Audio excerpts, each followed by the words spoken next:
अस्सलाम वालेकुम dear students, हम लोग स्टडी कर रहे हैं बेसिक कॉन्सेप्ट्स ऑफ केमिस्ट्री। ठीक है, नेक्स्ट हम लोग आज जो स्टडी करेंगे that is determination of relative atomic mass. ठीक है, प्रीवियस लेक्चर में हम लोग रिलेटिव एटॉमिक मास क्या होता है, आइसोटॉप्स क्या होते हैं, ये सारा कुछ डिस्कस कर चुके हैं। ठीक है, अगर आपके उसके कॉन्सेप्ट्स क्लियर हैं तो हम आज नेक्स्ट मूव कर रहे हैं। नेक्स्ट हम लोग करेंगे कि वो जो रिलेटिव एटॉमिक मास हमने पढ़ा था, अब उसको डिटरमिन कैसे करते हैं। ठीक है, वो मेजर कैसे किया जाता है कि कितना रिलेटिव एटॉमिक मास आता है एक एलिमेंट के आइसोटॉप्स का। ठीक है, अगर आइसोटॉप्स वगैरह के कॉन्सेप्ट्स आपके क्लियर नहीं हैं तो आप प्रीवियस लेक्चर ले लें, लेक्चर नंबर 4। ठीक है, और साथ में हैं इसमें कुछ जनरल टर्म्स हम देखेंगे कि स्पेक्ट्रोमीटर, मास स्पेक्ट्रोमीटर को पढ़ने से पहले कुछ इंपॉर्टेंट टर्म्स हैं जो हमें पता होनी चाहिए, वो देखेंगे हम। और देन हम देखेंगे कि मास स्पेक्ट्रोमीटर एक्चुअली में क्या है और इसकी वर्किंग कैसी है, इसकी इंस्ट्रूमेंटेशन क्या है। ठीक है, इसमें कौन कौन से पार्ट्स हैं और ये कैसे वर्क करता है। चलें, ठीक है, लेट्स बिगिन। सबसे पहले हम लोग पढ़ रहे हैं बेसिक टर्मिनोलॉजीज़ के। इसमें बेसिक जो टर्मिनोलॉजीज मास स्पेक्ट्रोमीटर के अंदर यूज़ होती हैं वो क्या है। सबसे फर्स्ट जो हमारे पास टर्म है दैट इज़ मास स्पेक्ट्रोमीटर। ठीक है, मास मीन्स के मास डिटरमिन करता है ये स्पेक्ट्रोमीटर है कि हमारे पास एक स्पेक्ट्रा ड्रा करके आता है। ठीक है, स्पेक्ट्रो वर्ड है स्पेक्ट्रा से, स्पेक्ट्रा कहते हैं ग्राफिकल एक्सप्रेशन होती है जो आपके पास एक ग्राफ ऑब्टेन होता है और दूसरे स्पेक्ट्रा कहा जाता है। ठीक है, तो मास स्पेक्ट्रोमीटर के मैसेज को एनालाइज करता है थ्रू और रिजल्ट हमारे पास देता है स्पेक्ट्रा के तौर पर। ठीक है, क्या है इसकी definition. This is a technique in which gas molecules, remember that. ठीक है, ये बहुत इंपॉर्टेंट है, एमसीक्यूज भी आ सकता है आपके पास कि मास स्पेक्ट्रोमेट्री के अंदर हमेशा गैशियस मॉलिक्यूल जो हैं इन्हीं को कन्वर्ट किया जाता है इनटू गैशियस आयंस। ठीक है, अगर आपके पास कोई सॉलिड चीज़ है या कोई लिक्विड चीज़ है तो उसको पहले वेपर में कन्वर्ट किया जाएगा, उसको गैसेस में कन्वर्ट किया जाएगा और देन वो गैशियस आयन के अंदर कन्वर्ट होगा। ठीक है, तो ये इंपॉर्टेंट बात है कि मास स्पेक्ट्रोमीटर जो है ये सिर्फ गैशियस जो मॉलिक्यूल्स हैं उन्हीं को कन्वर्ट करेगा गैशियस आयंस के अंदर। ठीक है, and then separated on the basis of their mass to charge ratio. ठीक है, फिर उनके ऊपर जो उनका मास है, क्योंकि आपको पता है अगर आपने प्रीवियस लेक्चर लिया है तो जो आइसोटॉप्स हैं, आइसोटॉप्स का एटॉमिक मास जो है वो डिफरेंट होता है। ठीक है, एटॉमिक नंबर सेम होता है तो उनका क्योंकि मास और रिलेटिव मास फिर उनका डिफरेंट होगा, तो जो मास डिफरेंस है तो मास टू चार्ज रेशियो की बेस पर उसे सेपरेट किया जाता है उनको इसके अंदर। ठीक है, जैसे फॉर एग्जांपल ये आपके पास गैस का मॉलिक्यूल है तो ये M पॉजिटिव आयन के अंदर कन्वर्ट हो जाएगा। ठीक है, नेक्स्ट हमारे पास है मास स्पेक्ट्रोमीटर। क्या है, यही जो स्पेक्ट्रोमीट्री की टेक्निक को अप्लाई करने के लिए जो इंस्ट्रूमेंट यूज़ करते हैं उसे मास स्पेक्ट्रोमीटर कहते हैं। The instrument which is use to separate positive charge particles on the basis. ठीक है, रिमेंबर ये भी कि पॉजिटिव चार्ज पार्टिकल इसमें सेपरेट होते हैं। इस टेक्निक के अंदर नेगेटिव पार्टिकल्स बहुत बहुत बहुत रेयर बनते हैं और अगर बन भी जाते हैं तो उनको जो वो पोजीशन है, जो आपको जो इंस्ट्रूमेंट है उसमें से उन्हें निकाल लिया जाता है। ठीक है, क्योंकि ये पॉजिटिव पार्टिकल्स की मेजरमेंट के लिए यूज़ होता है और इसके अंदर जब हम इलेक्ट्रॉन जब भी बीम अप्लाई की जाती है तो वो पॉजिटिव आयंस ही प्रोड्यूस होते हैं। बहुत रेयर फिनोमिना है कि आपके पास नेगेटिव आयंस प्रोड्यूस हों। ठीक है, और अगर प्रोड्यूस हो भी जाएं तो उन्हें वहाँ से रिमूव कर दिया जाता है। ठीक है, उनकी basis of their mass to charge ratio फिर उन्हें सेपरेट किया जाता है टू गेट रिजल्ट रिकॉर्ड। ठीक है, रिजल्ट्स होते हैं उन्हें रिकॉर्ड किया जाता है उन्हें फोटोग्राफिक प्लेट। ठीक है, फोटोग्राफिक प्लेट क्या होता है, वो आपके पास एक प्लेट होती है, ग्लास की भी हो सकती है, तो उसके ऊपर आपके पास एक केमिकल आप कह सकते हैं लगा होता है। जब उसके ऊपर रिफ्लेक्शन डलता है तो आपके पास एक पूरी इमेज डेवलप हो जाती है। ठीक है, तो इसको कहते हैं मास स्पेक्ट्रोमीटर। ठीक है, देखिए अब ये आपके पास नेक्स्ट टर्म है, ये मास स्पेक्ट्रम है कि मास स्पेक्ट्रम क्या होता है। जैसे मैंने आपको बताया था मास के मैसेज की बेस पे है और स्पेक्ट्रम किसको कहते हैं, ग्राफ को। ये जो ग्राफ है ये दो चीज़ों के दरमियान में ड्रॉ किया जाता है। इसके वाई एक्सिस के अलोंग आप लोग रिलेटिव अबंडेंस को लेते हैं। अबंडेंस मीन्स कितनी ज़्यादा अमाउंट के अंदर पाया जाता है, और इस एक्स एक्सिस के अलोंग आप लेते हैं मास टू चार्ज रेशियो को। इसे M/V भी लिखते हैं और M/E भी लिखा जाता है। ठीक है, अब ये जो लाइंस आपके पास ऑब्टेन हुई हैं, ये लाइन किस नंबर पे आई हैं, ये आपको मास टू चार्ज रेशियो शो कर रही है, जबकि इनकी जो हाइट है ये हाइट बता रही है कि आपके पास कितने आयंस हैं सिमिलर। ठीक है, एक जो लाइन है ये एक आयन के लिए है। ठीक है, ये एक जैसे, ये जो इसकी हाइट है ये बताएगी कि एक जैसे कितने आयंस हैं, यानी कि उनकी कितनी अबंडेंस है, कि वो कितनी क्वांटिटी के अंदर प्रेजेंट है। ठीक है, तो ये क्या है mass spectrum, it is a record of graph About the relative abundance of molecular ions and their mass to charge ratio. Mass to charge ratio taken along x-axis, whereas relative abundance is taken along y-axis. ठीक है, तीन basic terms थी जो बहुत important है. ठीक है, आपको आप इन्हें अंडरस्टैंड करना, इसका अंडरस्टैंड करना इंपॉर्टेंट है क्योंकि नेक्स्ट हमारे पास यूज होंगी. ठीक है, अब क्या है कि मैस स्पेक्ट्रोमीटर के बेसिक फंक्शंस क्या होते हैं कि ये क्यों यूज़ किया जाता है. ठीक है, बेसिकली इसके तीन फंक्शंस हैं. आपको मैंने बताया था कि ये हमेशा किसके ऊपर वर्क करता है, गैशियस मॉलिक्यूल के अंदर. तो इसका जो सबसे पहला जो चैम्बर होता है, इनलेट, जिसके अंदर सैंपल रखा जाता है, वो क्या करता है, अगर आपके पास लिक्विड या सॉलिड आपके पास सैंपल है तो ये उसको पहले गैसेस में कन्वर्ट करता है. ठीक है, तो इसका पहला काम क्या होगा कि गैसेस के अंदर कन्वर्ट करे, उसको वेपराइज करे कंपाउंड को. ठीक है, देन क्या करता है, हमने ये पढ़ा था उसकी डेफिनेशन में कि ये गैस के मॉलिक्यूल्स को गैशियस आयंस में कन्वर्ट करता है. ठीक है, तो सेकंड वर्क उसका क्या होगा, टू प्रोड्यूस गैशियस आयंस. ठीक है, अब ये गैशियस आयंस प्रोड्यूस हो गए, तो अब इन आयंस को हमने क्या डेफिनेशन, देखिए डेफिनेशन को अगर आप अंडरस्टैंड कर लें तो वहीं से आपको सारी इंफॉर्मेशन इसकी मिल रही है. ठीक है, फर्स्ट हमने उसको वेपराइज किया, उससे गैशियस आयंस प्रोड्यूस किए, गैशियस आयंस प्रोड्यूस हो गए. तो अब हमने थर्ड क्या किया था, डेफिनेशन में क्या पढ़ा था, इन्हीं गैशियस आयंस को वो सेपरेट करता है on the basis of their mass to charge ratio. तो यही उसका थर्ड वर्क भी है, to separate ions on the basis of their mass to charge ratio. ठीक है, ये उसके बेसिक थ्री फंक्शंस हैं. डेफिनेशन हमने कर ली, होप कि आपको समझ आ रही है. ठीक है, नेक्स्ट अब हम देखेंगे कि इसकी इंस्ट्रूमेंटेशन क्या है, मींस कि ये कैसे वर्क करता है, इसके इंस्ट्रूमेंट के कौन कौन से पार्ट्स हैं.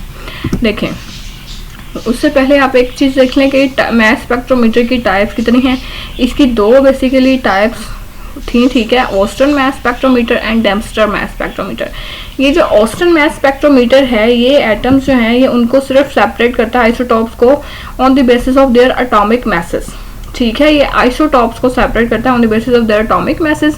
जबकि जो हम पढ़ेंगे वो सिंपल मैस स्पेक्ट्रोमीटर है जो यूज़ किया जाता था, वो है on the basis of mass to charge ratio. ठीक है, और जो डेम्स्टर मैस स्पेक्ट्रोमीटर है ये क्या करता है, ये सॉलिड फॉर्म के अंदर जो मॉलिक्यूल्स प्रेजेंट हैं या कंपाउंड जो सॉलिड स्टेट के अंदर प्रेजेंट हैं उनको सेपरेट करता है या उनको आइडेंटिफाई करता है कि कौन कौन से इस सॉलिड कंपाउंड के अंदर एलिमेंट प्रेजेंट हैं. और ये बेटर है देन ऑस्टन, क्योंकि ऑस्टन जो है वो सॉलिड्स के लिए नहीं वर्क करता, जबकि डेम्स्टर सॉलिड्स के लिए भी वर्क करता है. ठीक है, ये इसकी टाइप्स हैं, ऑस्टन एंड डेम्स्टर. नेक्स्ट हमारे पास है अब मैस स्पेक्ट्रोमीटर की इंस्ट्रूमेंटेशन. ठीक है, ये आप अच्छी तरह से अगर ये आप अंडरस्टैंड कर लेते हैं ना, इस इमेज को, सिर्फ इस इमेज को आप अंडरस्टैंड करें और इसको ड्रा करना सीख लें, इसको बनाना सीख लें, इसको मेमोराइज कर लें, तो नेक्स्ट जितनी भी थ्योरी है आप वो सिंपल खुद अपनी वर्ड्स में इजीली लिख सकते हैं. ठीक है, आपके एमसीक्यूज भी कवर हो जाएंगे एंड ऑल. देखें, फर्स्ट हमारा जो इसके अंदर पार्ट है दैट इज इनलेट. ठीक है, इनलेट मीन जो अंदर जाने की इजाजत दे रहा है आपके पास, यानी कि यहाँ से सैंपल को इन कराया जाता है. आपकी बुक के अंदर नियोन की एग्जांपल के साथ एक्सप्लेन है, इसलिए यहाँ पर लिखा हुआ है नियोन गैस इनलेट. ठीक है, तो ये क्या है, ये इनलेट है, यहाँ से आप अपने सैंपल को अंदर इन करेंगे. ठीक है, आपका सैंपल अंदर जाएगा. यहाँ पर नेक्स्ट देखें, आपके पास है हीटेड फिलामेंट. अब ये हीटेड फिलामेंट क्या करता है, ये आपके पास उसको आयंस में कन्वर्ट करता है. हीटेड फिलामेंट होता है या इलेक्ट्रॉन की बीम आप इधर से प्रोवाइड कर रहे होते हैं. ठीक है, बीम ऑफ इलेक्ट्रॉन आती है. अब देखें, ये जो बीम ऑफ इलेक्ट्रॉन है ये बहुत ज़्यादा फास्ट मूविंग इलेक्ट्रॉन्स होते हैं, इंतहाई बहुत ज़्यादा फास्ट मूविंग इलेक्ट्रॉन्स होते हैं, नियरली. ठीक है, 70,000 या 70 इलेक्ट्रॉन वोल्ट इनकी एनर्जी होती है. तो ये क्या करते हैं, ये बहुत ज़्यादा फास्ट मूविंग इलेक्ट्रॉन्स हैं, इनको कैप्चर करना एटम के लिए बहुत ज़्यादा डिफिकल्ट होता है. ठीक है, तो बजाय इसके कि एटम इनको कैप्चर करे, ये इलेक्ट्रॉन क्या करते हैं, जब ये इलेक्ट्रॉन उस एटम के साथ या मॉलिक्यूल के साथ या आइसोटॉप के साथ से स्ट्राइक करते हैं, तो उसके अंदर जो मोस्ट लूजली हेल्ड इलेक्ट्रॉन होता है, यानी कि उसका जो इलेक्ट्रॉन सबसे लूजली अटैच होता है उसके साथ, आइसोटॉप के साथ, ये उस इलेक्ट्रॉन को वहाँ से निकाल के अपने साथ ले जाते हैं. ठीक है, तो फिर क्या होता है, जब ये उसके अंदर से ले गए हैं तो पॉजिटिवली चार्ज आपके पास जो एटम है वो पॉजिटिवली चार्ज हो जाता है. ठीक है, ये आपने ये भी प्रीवियस लेक्चर में डिस्कस है कि आयंस कैसे बनते हैं. ठीक है, आप वहाँ से देख सकते हैं लेक्चर 3 में. ठीक है, तो इसमें क्या है कि यहाँ पर हमारे पास आयंस प्रोड्यूस होते हैं. ठीक है, ये आयंस प्रोड्यूस हो गए. यहाँ पर आयंस प्रोड्यूस होने के बाद अब क्या है, ये नेगेटिवली ग्रिड में नेगेटिव चार्ज ग्रिड है. ठीक है, नेगेटिव चार्ज ग्रिड है, मतलब कि ये पॉजिटिव जो पार्टिकल्स यहाँ पर पॉजिटिव आयंस प्रोड्यूस हो रहे हैं, ठीक है। यहाँ पॉजिटिव जो चार्ज प्रोड्यूस हो रहे हैं, अब आपको पता है कि पॉजिटिव चार्ज नेगेटिव चार्ज को अट्रैक्ट करता है, ठीक है, यानी कि ऑपोजिट चार्जेस एक दूसरे को अट्रैक्ट करते हैं। तो ये नेगेटिवली चार्ज ग्रिड होती है आपके पास, इसके फिर ये क्या करते हैं, पॉजिटिव पार्टिकल इसकी तरफ अट्रैक्ट होते हैं और इसमें से पास आउट होते हैं, ठीक है, यानी कि इसकी तरफ फर्दर नेक्स्ट मूव करना स्टार्ट कर देते हैं। अब ये जो वैक्यूम है ना, ठीक है, यहाँ ये देखें पॉजिटिव चार्ज है इसके ऊपर, ये रिपेल करेगा पॉजिटिव चार्जेस को ताकि वो इधर को मूव करें। और इसका दूसरा फंक्शन वही है जो मैंने आपको बताया था कि अगर नेगेटिव चार्ज प्रोड्यूस हो जाते हैं, वैसे तो वो बहुत रेयर फिनोमिना है कि बहुत कम होता है, लेकिन अगर प्रोड्यूस हो जाते हैं तो ये जो पॉजिटिव चार्ज है वो इसके साथ यहीं पर स्टिक हो जाएंगे, ठीक है, इसकी तरफ मूव कर जाएंगे। और ये वैक्यूम है, यानी कि यहाँ से एयर का प्रेशर कितना रखना है कितना नहीं रखना, तो यहाँ पे हर स्टेप के अंदर एयर का प्रेशर जो है वो मेंटेन किया जाता है। फर्स्ट जो आपके पास स्टेप है 10⁻⁻6 to 7 रखा जाता है इसका जो प्रेशर है टॉर्क के यूनिट्स के अंदर, ठीक है। तो ये नेगेटिव ग्रिड की तौर पॉजिटिव चार्जेस इसके अंदर से पास कर जाएंगे, ठीक है, ये जाली नुमा होती है आपके पास, छोटे छोटे इसके अंदर होल्स होते हैं, उनके अंदर से पास करता है। अब देखिए ये नेक्स्ट 2 प्लेट्स हैं, ये जो ब्लैक कलर की हैं। अब इन प्लेट्स के अंदर ये छोटे छोटे जो होल्स हैं आपके पास, ये जो नजर आ रही है पाथवे, इनको स्लिट्स कहते हैं, ठीक है, ये स्लिट्स हैं यानी कि सुराख हैं छोटे छोटे, जिनके अंदर से उनको ये क्या कर रहा है, ये एक उसको ट्रॉजेक्ट्री दे रहा है, एक उसको पाथ दे रहा है, लीनियर पाथ, ताकि वो स्ट्रेट मूव कर जाए आगे, ठीक है। अब इसकी तरफ वो क्यों मूव करेंगे, अब ये जो दोनों प्लेट्स हैं इनके ऊपर पोटेंशियल अप्लाई किया गया होता है 5 to 2000 इलेक्ट्रॉन वोल्ट का, और ये नेगेटिवली चार्ज होते हैं। अब याद रखें कि ये वाली जो नेगेटिवली चार्ज प्लेट है ये वही पॉजिटिव चार्जेस को अपनी तरफ अट्रैक्ट करती है, लेकिन अब ये कहा जा सकता है कि ये इसके साथ स्टिक क्यों नहीं हुए, ठीक है, पॉजिटिव चार्ज आगे कैसे मूव करें। तो ये ऐसे मूव करते हैं कि ये वाली जो प्लेट है पॉजिटिवली चार्ज पार्टिकल्स की नेगेटिवली चार्ज, इसके ऊपर जो स्ट्रेंथ है नेगेटिविटी की इसकी वो ज़्यादा होती है एज कम्पेयर टू दिस। तो फिर नेगेटिव चार्ज पार्टिकल्स क्या करते, पॉजिटिव चार्ज पार्टिकल्स यहाँ मूव किए, इसने उनको और ज़्यादा स्ट्रेंथ के साथ उनको अपनी तरफ अट्रैक्ट किया, तो ये इधर भी फिर मूव करते हैं फर्दर, ठीक है। अब यहाँ पर है ये मैग्नेटिक एनालाइजर के मैग्नेटिक फील्ड अप्लाई की जाती है, ठीक है। अब ये जो मैग्नेटिक फील्ड है, अब आप अपना जो फिजिक्स है उसके अंदर ये कंसेप्ट इसका एक्सप्लेन है कि मैग्नेटिक फील्ड अगर पार्टिकल जो चार्ज पार्टिकल हैं उनके लीनियर आप अप्लाई करेंगे तो उनके ऊपर उसका कोई इफेक्ट नहीं होता, ठीक है। याद करें कि उसके अंदर साइन थीटा का जो है ना यूज होता है ज्योमेट्रिकल टर्म उसके फॉर्मूला में, तो साइन जब 0 होता है तो आंसर 0 आता है, मीन्स कि अगर वो लीनियर लगाएंगे दोनों तो साइन 0 आपके पास होगा, तो साइन 0 0 होता है, तो मतलब उसके ऊपर कोई फोर्स इफेक्ट नहीं करती। लेकिन अगर 90 डिग्री पर हो, परपेंडिकुलर हो, तो मैक्सिमम आंसर आता है आपके पास, ठीक है। तो इसीलिए मैग्नेटिक फील्ड को इसके परपेंडिकुलर लगाया जाता है इनकी मूवमेंट के। तो फिर ये मैग्नेटिक फील्ड क्या करती है, अगर परपेंडिकुलर हो तो वो उनको सर्कुलर पाथ के अंदर मूव कराती है, ठीक है। यहाँ पर ये सेमी सर्कुलर के हाफ सर्कल में मूव करते हैं। अब ये सर्कल के अंदर मूव करना भी इनके किस पे मैसेज पे डिपेंड करेगा, ठीक है, कि अगर जो बहुत ज़्यादा मैस वाला है तो वो एब्सोल्युटली वो क्या करेगा, वो स्लो मूव कर रहा है, ठीक है, तो वो थोड़ी सी लार्ज ट्रैजेक्टरी बनाएगा, वो थोड़ा सा दूर जाके गिरेगा, ठीक है। ये देखें यहाँ पर, ठीक है, जो लार्ज मैस वाला है ये दूर है इनके निस्बत, ठीक है। तो ये मैग्नेटिक एनालाइजर क्या करता है, उनको सर्कुलर पाथ के अंदर मूव कराता है और उनको उनकी मैस टू चार्ज रेशियो की बेस पे क्या करता है, सेपरेट कर देता है, ठीक है। देन इसके बाद ये ग्लास है, यानी कि इसको ग्लास के अंदर होता है, ये पूरा इंस्ट्रूमेंट जो है ये ग्लास के अंदर होता है, और ये आपके पास है इलेक्ट्रोमीटर या फिर रिकॉर्डर, ठीक है। इसके ऊपर आके जो आपके मैस टू चार्ज रेशियो की बेस पे आपके जो आइसोटॉप्स हैं वो यहाँ पर फॉल करते हैं। अब ये भी याद रखें कि वो आइसोटॉप्स जो same mass to charge ratio रखते हैं वो ग्रुप्स में, यानी कि एक ही लाइन है। अब ये जो एक लाइन है, ये जो जितने भी पार्टिकल आपको नजर आ रहे हैं ये एक ही आइसोटॉप के पार्टिकल हैं, ठीक है, और same mass to charge ratio रखते हैं, तो ये वन आफ्टर अनदर यानी कि एक दूसरे के बाद यहाँ पर गिरते रहते हैं। जब ये यहाँ पर आयन फॉल करते हैं तो करंट प्रोड्यूस होता है, ठीक है। आयंस हैं, चार्ज पार्टिकल्स हैं, जब चार्ज पार्टिकल्स वहाँ पर फिर फॉल करते हैं तो सर्कल कंप्लीट होता है और आपके पास करंट प्रोड्यूस होता है। अब कितना ज़्यादा करंट प्रोड्यूस हुआ है ये उनकी रिलेटिव अबंडेंस को शो करेगा, ठीक है, कि जितना ज़्यादा करंट प्रोड्यूस हुआ है मतलब उनकी क्वांटिटी भी उतनी ही ज़्यादा है। और हर आयन जो है ये डिफरेंट क्वांटिटी का जो आपके पास करंट है, मैस टू चार्ज रेशियो उनकी डिफरेंट है, तो डिफरेंट करंट प्रोड्यूस करता है, ठीक है, ये इसकी पूरी वर्किंग है। अगर आपको ये समझ आ गया तो नेक्स्ट हम जो भी रीड करेंगे दैट्स क्योंकि सब हमने यहाँ पर अंडरस्टैंड कर लिया। ठीक है, तो यहाँ पर हमने अपना कंपाउंड इंसर्ट किया, आयंस में कन्वर्ट हुआ पॉजिटिव चार्ज पार्टिकल्स के अंदर, वो पार्टिकल्स यहाँ से मूव किए, एक्सेलरेटिंग प्लेट्स कहते हैं जो उसको फर्दर मूव कराएं। देन एनालाइजर मैग्नेटिक फील्ड ने उसको क्या किया, उसको सेपरेट किया और उसको सर्कुलर पार्ट के अंदर इलेक्ट्रोमीटर के ऊपर फॉल कराया। ठीक है, क्लियर है। अब नेक्स्ट देखें, इसकी थ्योरी को स्टडी कर लेते हैं इंस्ट्रूमेंटेशन की। फर्स्ट देखें, हमारे पास है vaporisation chamber. In this chamber, substance whose isotope separation is to be done is converted into vapors। ठीक है, कि वो सब्सटेंस जिसकी सेपरेशन करनी है उसको वेपर में बदला जाता है।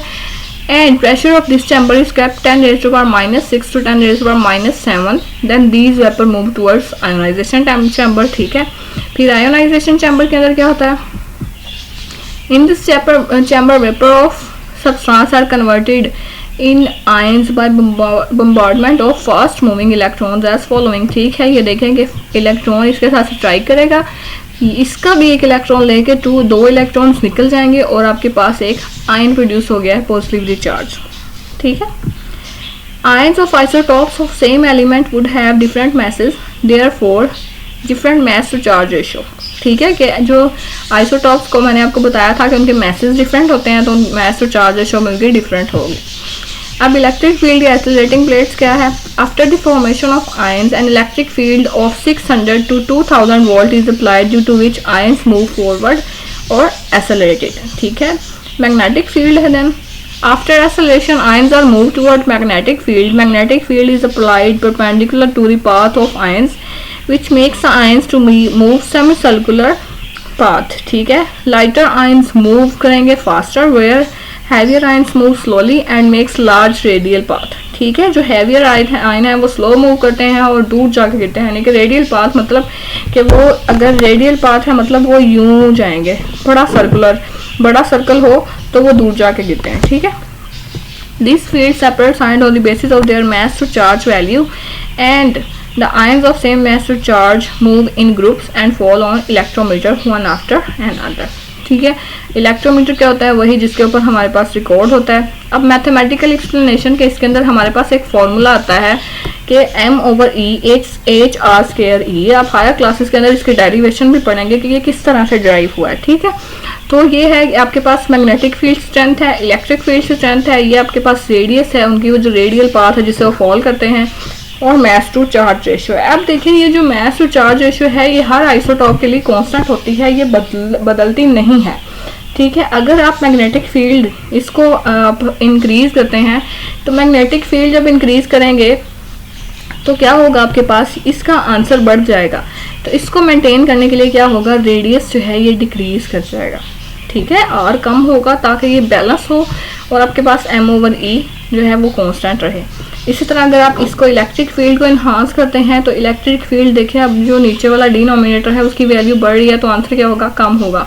तो इसीलिए रेडियस जो है वो इंक्रीज होगा। ठीक है, यानी कि अगर एच को आप इंक्रीज कर रहे हैं तो आर डिक्रीज होगा। इसको मेंटेन रखने के लिए अगर ई को इंक्रीज कर रहे हैं तो आर जो है वो आर भी इंक्रीज होगा इसको मेंटेन रखने के लिए। ठीक है, ये वही है, mass to charge ratio is constant quantity for an ion if we change E by keeping H constant, or will change to keep m/e constant।